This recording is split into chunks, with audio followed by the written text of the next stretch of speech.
Hello， 我是阿迪。今天我们频道又要来务正业，分享语言学习相关的内容了。我们前阵子有做了2025年如何用 AI 背单字的教学影片，然后获得广大回响，流量有快30万。教学影片在2025年有这样子的流量，我觉得是超级成功的。然后我也在留言区有看到很多正面的回馈。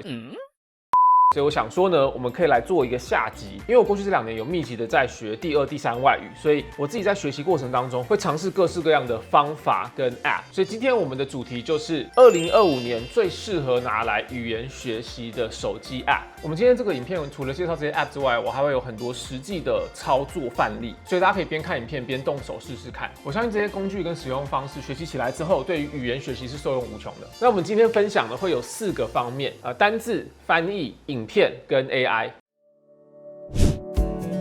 在我学语言的经历里面，我觉得背单字呢，还是一个没有办法逃避的阶段。你就是需要这些 building block 才能够组成一个句子，才能够开始表达自己。所以怎么样子把单字储存在手机里面，然后透过 App规律的复习，我觉得是非常重要的。那这个 App 我在上集也有讲过了，就是 Quizlet， 它就是我最常拿来使用背单词的 App。那我会跟大家讲一下，我觉得它的优势在哪里。好，首先呢 ，Quizlet 我觉得我最喜欢它的第一个点，是因为它的 UI 设计非常的简单明了。像我在建立文件夹的时候，我可以按照不同的语言来分类，比如说像西班牙文、韩文、法文、意大利文，然后点进去之后呢，还可以有子分类，就是我每一个单字卡它都可以有它的一个分类逻辑。就像我在学意大利文的时候，我密集的在准备检定考，所以我是以1个月份为单位，把那个月所有学到的新单字都整理进去一个单字卡里面。最常使用就是进去单词卡，然后按照你知不知道这个单字左右滑。然后到最后，你单字卡全部都耗尽之后，它会把你还不会、还不熟悉的单字拉出来，让你重新复习。那你点进来学习的这个页面的话，它也有一些其他的复习的功能、背单字的功能。比如说选择题 ，gomito 是什么 ？gomito 是 elbow 吗？对，或者是配对题 ，gola throat。总之 ，Quizlet 它有很多不同可以提供你测验的方式，让你在建立好一组单字卡之后，可以用不同的刺激让你记起来这些单字。然后我还很喜欢它另外一个功能是，它可以让你在一个资料夹里面全部的复习。所以比如说我刚刚这个意大利文的资料夹，我有从可能4月到12月每个月份分别的单字卡，但是我可以在总资料夹这边直接按学习，我就会一次把所有这一整个 folder 里面的单字进入到一个总复习，所以可能会有几百个甚至是上千个单字。我可以在设定这边把它变成是混合卡片，就是说它用 shuffle， 它用不规则的顺序把这些单字 feed 给我，我就可以进来一次复习所有我输入到 Quizlet 里面的单字，然后去检验说自己到底是不是都知道。然后最后 Quizlet 很棒的地方是它跟电脑是同步的，所以我们看得到刚刚 App 里面的意大利文、法文、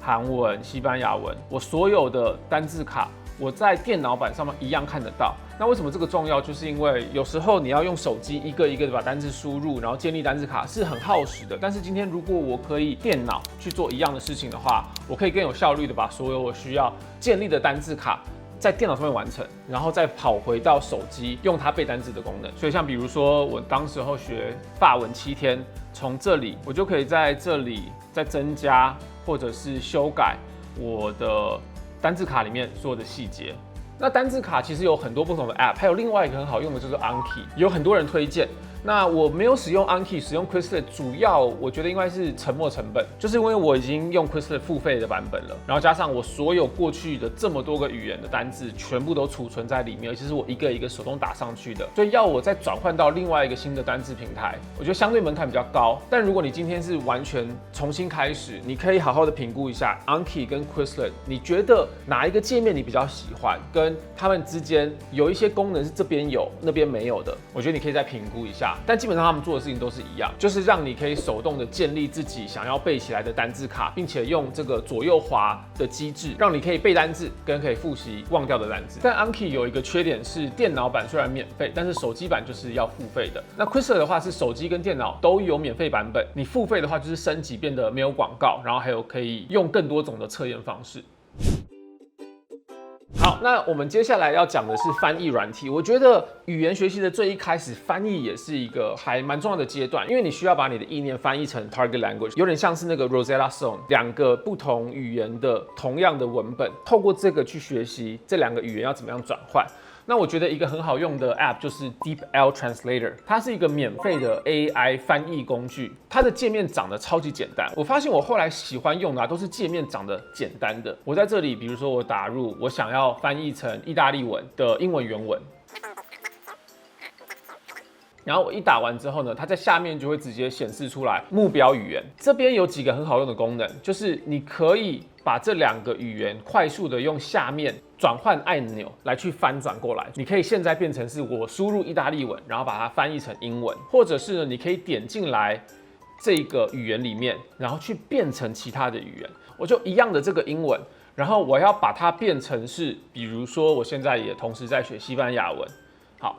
它就马上可以直接变成是西班牙文的版本。除了语言这些转换跟翻译之外呢，它最好用的一个功能是它可以换句话说。像比如说你在下面这个翻译出来的版本，点任何一个单字，然后它下面就会给你一些其他的换句话说，就同义词或者是同样意思的句子。比如说我想要一整句我都要换句话说，它就会给你好几个版本。你可以怎么样讲 Nothing beats a jet to holiday？ 光是这一句，它就给了我3种版本，而且它是整句翻译，所以这个功能可以教你怎么样换句话说，学到更多的同义词。所以它不是仅限于1对1的这种生硬单字的翻译，而是我一整句包含它的上下文，包含自然使用的语言，很精准，甚至可以直接背诵起来的外语句子。然后 DeepL 它一样也有电脑版本，电脑版本的话就长得比较不一样，但是它的功能是一样的。所以像比如说我一开始在学意大利文的时候，我很常写意大利文的日记。我就会先把它写成是英文之后丢进来这里面，翻译成意大利文，学习好背起来，我再把它抄写到我的日记上面。同样可以把它转换成任何的语言，这知道日文啊，或者是韩文都可以。然后它 alternative 也是一样的运作方式，点一下你想要看的单字，它下面就会提供给你一些其他的说法。讲到提升效率的 App， 想要特别介绍一下能够提升工作效率的应用程式 Odoo。Odoo 是一个整合多种商业功能的管理平台，全球已经有超过1500万人使用，线上提供70多个专为商务设计的模组化工具。不管你是要客户或专案管理、销售或财务，面对各种工作需求 ，Odoo 都有现成的模组可以搭配使用，帮助你提升效率、简化流程，是一套能够满足各种规模企业需求的一站式解决方案。像是 Odoo 的客户管理系统，就有清晰的界面，可以追踪客户资料，记录每一次的互动，还有他们的需求和过去的每一笔销售记录，从潜在客户到成交，整个过程都一目了然。Odoo 的客户管理系统还整合了销售和会计的功能，接到新订单之后，可以直接从客户页面建立报价单，输入商品明细就能够自动产出完整的报价表。订单完成之后，也可以直接在 App 里面开发票，从追踪客户报价到开发票，整个流程都自动化，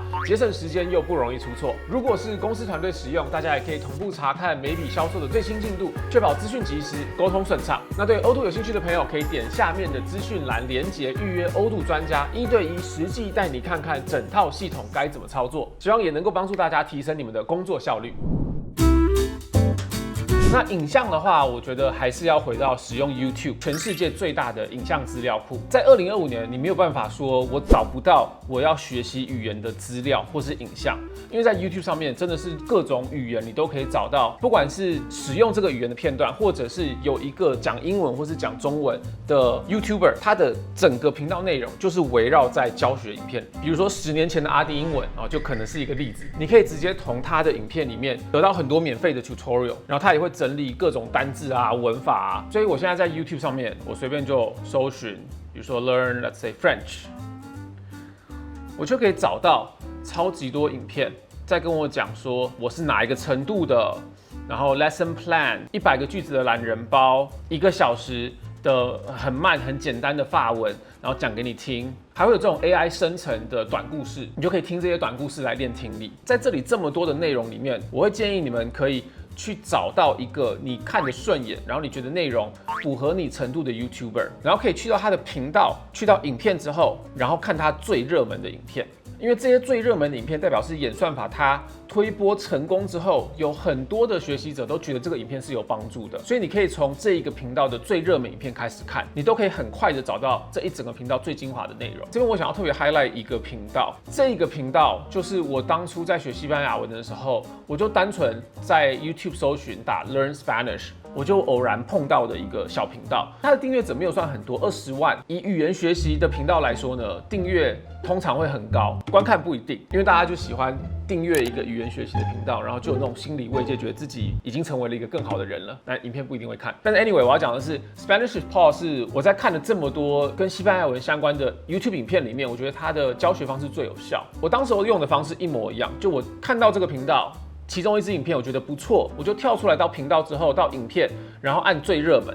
然后它最热门的影片就是这个 One Hour Spanish Mini Course， 有325万观看次数。然后从这里面开始，我就一集一集看，因为它总共有大概12集，所以如果你是从零开始学西班牙文的话，我还蛮推荐这个频道的。但这只是一个小例子，我觉得在 YouTube 上面，不管你要学的是什么语言，你都可以找到非常有才华而且很用心在更新语言学习内容，越讲越心虚。的 YouTuber， 这些人还是存在的，就是你还是要去找找看，只要找到的话，可以用我刚刚说的那些方式，可以看到品质很好的语言教学影片。然后我们讲到 YouTube 嘛，我想要另外带到一个我觉得也超神的网站，这个网站叫做 Language Transfer， 你可以看到各式各样的语言，法文啊、Swahili 啊、意大利文啊、希腊文、德文等等等。它的做法是，它有录了一些上课的音档。然后那个上课的音档是，就真的有个老师在上课。那在教的时候呢，他会直接说在这个语言里面这个东西要怎么讲，或者这个语言里面的这个文法概念是什么。然后也会留时间给学生，他会问学生一些问题，有时候你也听得到学生的回答，所以你听这个音档会很像是就在上一堂课。第一个它是免费的，然后第二个是它可以连到 YouTube。像比如说我这边，我们就找意大利文好了，像是光意大利文，它就有45集。把这个全部都听完，你就已经可以学会超多东西的。它 YouTube 就是直接把它整理成是一个 playlist， 然后你就可以往下滑，然后就可以看到这些影片了。那它既然可以回到 YouTube， 这边要最后讲一个我觉得 YouTube 上面很适合语言学习的功能，也就是如果你有订阅 YouTube 的 Premium， 它是可以让你下载影片的，按下载，它就会开始把它下载到我的账号里面。电脑也可以，然后手机也有这个功能。所以比如说我现在这样子下载了。一共3集，它下载也蛮快的。然后我可以点到我下载的影片这里，那这3集就直接出现在这边。所以我现在就算是在一个没有网络的环境，我也可以点进来，然后完整的看完这所有的内容。在手机上面也是，在手机上面的话，就是在你个人中心，然后你已经下载的内容，然后你会发现我这里全部都是同一个 YouTuber 的影片，因为我还蛮喜欢这个教意大利文的老师。刚刚我在讲那个 Spanish with Paul， 我也曾经下载过。那我为什么会要下载这一些语言的影片？是因为为了让我在没有网络的环境当中，也可以使用手机，我就可以去看以前我下载过的这些教学影片，然后我看完之后就可以把它删掉。所以这个清单有一点像 To Do List。就我下载下来，这是我想要看的。那这个尤其好用，就是当你要搭飞机的时候，因为很常搭飞机是没有网络的环境，然后你又不知道要干嘛。当然你可以看飞机上面 Entertainment System， 但我会觉得好像可以把这个时间拿来看这些语言教学的影片。我不知道大家怎么想的，但我觉得这是一个 YouTube 很好用的功能，把影片下载到手机里面。我觉得我所有的压箱宝真的是在这边不藏私的跟大家分享。我必须说，在2025年，你没有什么借口说你语言学不好。因为已经有一个免费可以辅助你的超级好用、超级全知的工具在那边，也就是各式各样的 AI， 他们可以成为你的语言学习助教，只要你知道要输入什么 prompt。那我们在上集就已经讲过了，跟测验还有文法相关的，这边我简单带过，就是你可以跟 ChatGPT 讲一下你目前的程度是什么，然后请它针对某一个概念出给你，不管是选择题还是填空题的考题，让你可以按照你目前程度去测验你的学习状况，然后也可以从自己的错误当中学习。AI 也很适合拿来去问它各种文法的比较，容易混淆的啊，或者你自己真的不懂为什么这个翻译里面的的这某一个词要这样子用，你就可以把这些句子列给他之后，然后请他解释这句话的文法结构。所以在测验跟文法解释方面，我觉得 AI 都可以做到很好的辅助功能。然后再来还有3个学习面向是 AI 可以帮助你的。我们刚刚有讲到用 Quizlet 来建立单字卡嘛，但有些人会说，我单字卡我还要一个一个单字，然后还有它的翻译打进去，然后非常的耗时。虽然我觉得这是一个有意义的过程，因为你在做这件事情的时候，你其实就在加深对于每个单字跟它定义的印象。但是如果你真的很懒的话，你可以来到 ChatGPT 跟他讲你想要背的单字范围，像比如说我想要背跟颜色相关的单字，所以这边我可以直接跟他讲说，请你列出来所有常见的颜色单字，并且自动产生出单字卡。它这边就会直接给你像这样子的一个列表，但是我们要的格式是用逗号隔开来，因为 Quizlet 它要的方式是你的单字，然后逗号，然后定义，所以这时候我们要跟它做调整，然后最后它给我的是长这样子。好，所以这时候我们可以把它整个 copy 起来，然后我们到 Quizlet 里面按增加一个新的 flashcard set， 然后到 import 这边，这里的话呢，我们就可以把它贴上去。我们这里要选的是 comma， 就是中间是用逗号隔的，然后 between card 就是 new line 没有错，然后你就会看到这边我们就已经把15个颜色一键可以生成 Quizlet 的单字卡。然后我们就可以 create and practice。那我们这边是只用了很简单的范例嘛，但你可以想象，如果今天是100个常用的动词，或者是100个动词的不同变位，到这种需要很长的列表 ，AI 也还是可以非常快速的生成给你资料。然后节省你要一个一个建立单字卡的时间，然后再来下一个 AI 可以辅助的方向是阅读。就阅读，我觉得会遇到一个问题是，我们很难找到自己真正100%有兴趣的那个语言的阅读资料。那这个时候，我们就可以直接请 AI 帮我们写。所以比如说，我们可以讲，请你帮我写一个1000字以内意大利文 B1 等级的《鬼灭之刃》的摘要，给他之后，他就会瞬间给你一篇文章，然后你就会很确定这篇文章是你有兴趣的主题。今天不一定要是《鬼灭之刃》，可以是任何，可以是新闻，可以是运动，可以是电玩，然后你就可以直接从这边往下读。那以这么长的文章来说，你还可以做一件事情，我们可以把整篇文章复制下来，到另外一个网站，叫做 ReadLang。在这个网站呢，基本上它是一个阅读原文文章的一个 companion， 它可以很快速的查到文章里面你可能不懂的单字跟片语。那它的操作方式是，你进到它首页之后，去到 Library， 点这个 Upload Text， 这边就可以把我们刚刚在 ChatGPT 生成的一整个完整的故事贴到这边来，把这一个文章上传上去。上传上去之后呢，我们点进来，它就会是一个这样子的阅读格式。左边是我们刚刚的原文，右边就是它会帮你解释的空间。所以比如说，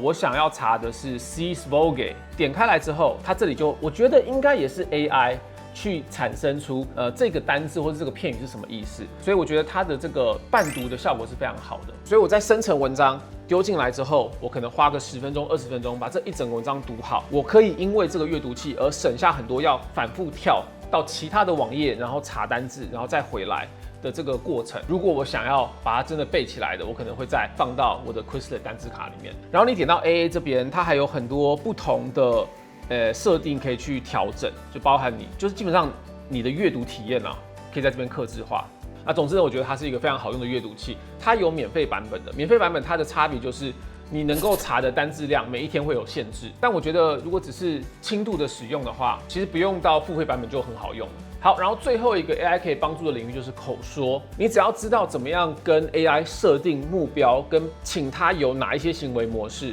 你可以把它变成是一个免费的口语老师。那我会建议你这样子 prompt。首先呢，你的第一句要是一个目标。我的目标是我要进行什么样子的对话，然后你的第二句是你现在的语言程度，然后第三个可以给他一些 reminder， 一些不要做的事情，然后最后一个再给他一整个 context dump， 就是关于你的一些你觉得会对他有用的资讯，因为你们要进行口语对话嘛，就有点像是老师要先认识你的感觉。所以用这4个点的 prompt 给他之后呢，他通常就会被设定成是一个还蛮有用的口语老师。所以你看他下面这里回我这样子。他说他结构会怎么样回我，然后他还会给我一些指示，像比如说，如果我想要他讲英文的话，我这边给他的提示词，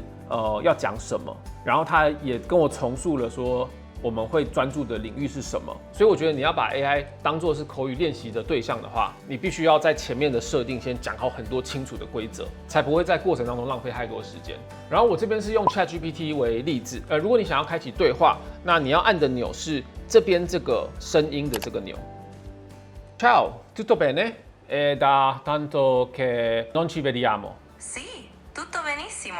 È davvero passato un bel po' di tempo dall'ultima volta che ci siamo sentiti. In English, that just means, yes, everything's great, and it's really been quite a while since we last saw each other. 所以我们看了刚刚那个示范，你就会听得出来，我们在设定了这个情境之后，它的角色变成是一个我要跟你进行意大利文对话，但是呢，我听到你有什么错误的时候，我会纠正你。然后我在跟你讲任何意大利文一整串的时候，讲一段用英文的解释，所以这样子你就可以比较不会得到一长串你听不懂的意大利文，然后学不到什么东西。然后最后它还有一个好处是，你所有讲的逐字稿，你在退出这个语音模式的时候，你都可以看到你们刚刚的来回，就你自己讲了什么，跟他回你的，不管是意大利文还是英文的逐字稿。所以这个对于你们想要记住这个对话当中的一些细节或是一些单字，都可以方便你回去重新查看。好，那我们讲完口说练习嘛，最后呢还是要推荐一下，就是用 AI 进行口说练习呢，还是有它的限度在。它主要是免费的，然后它随时随地你都可以跟他聊个几句。但如果你是想要比较客制化，然后有老师帮你按照程度、按照目标的规划出来，去跟你做口语练习的话，我还是会推荐去上 Amazing Talker。所以在那段我在准备考试的时间，虽然我也是有在没有课的时候用 AI去多做口语练习，但是我觉得我最大进步的幅度还是来自于跟老师在上课时间，他可以更人性化的给我建议，然后还有口音上面的矫正，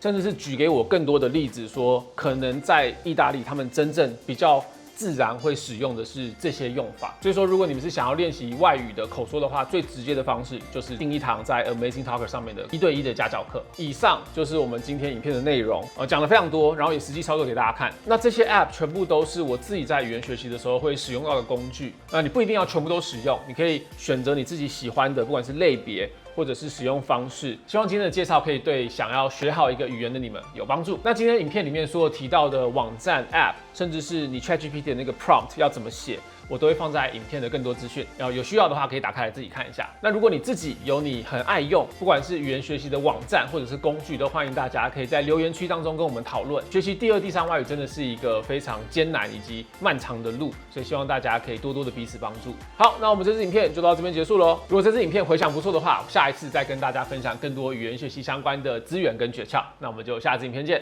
拜拜。